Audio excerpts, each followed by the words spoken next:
Long ago, even before there was a last city, I was deep on patrol in the old forest when a local villager sought me out. They asked me to catch a thief. I told them the Iron Lords were no mercenaries, but I saw their pride as well as their poverty. When they offered me a loaf of black bread instead of coin, I agreed. Just before sunrise, I caught my thief.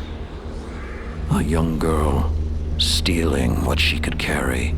Food when she could find it, coin when she couldn't, weapons to protect what she had taken. There was no fear in her eyes. She said the bandits in the forest ordered her to steal in exchange for protection. The penalty for theft in those times was death. Instead, I pulled the crest from around my neck and pressed it into her hands. I told her the wolves would protect her. In a settlement rich with stolen supplies, I found the bandits and cut them down. 38 lives to spare one. And for a time, I believed that was mercy. Many winters passed before I found myself back in that part of the old forest. This time, no one sought me out, so I sought them instead.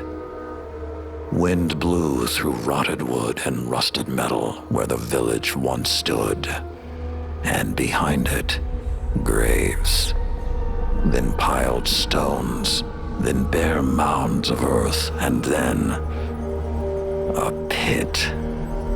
My blood was high. I tore through the forest, hunting for those responsible. Finally, in a settlement rich with stolen supplies, I found her.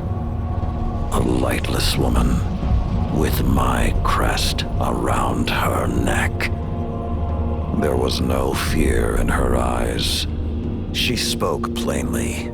When the villagers could no longer tithe, her wolves no longer protected them. She bled them dry, and when they had no more to give, she sent in her men, unleashed her wolves.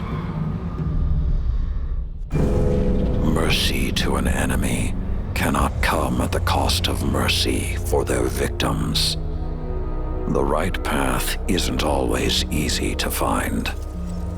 But once you do, the only question is whether you're strong enough to walk it.